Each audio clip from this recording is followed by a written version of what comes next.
I reminded him how he was the one who had declined to come to my wedding, so I didn't see why he was so upset.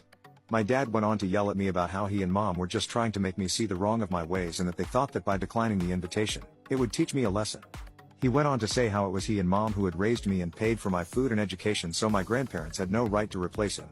I tried to reason with him, explaining that my grandparents had been there for me in ways he and mom never were, but he wouldn't listen. He also told me how I had done nothing but alienate everyone from me and this was all my fault. Since this conversation, I have been wondering if I really did something wrong here.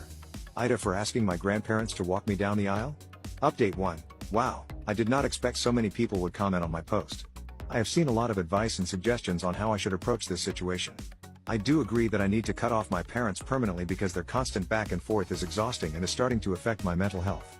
I don't want them in my life when they have consistently shown me that Vicky is always their first priority.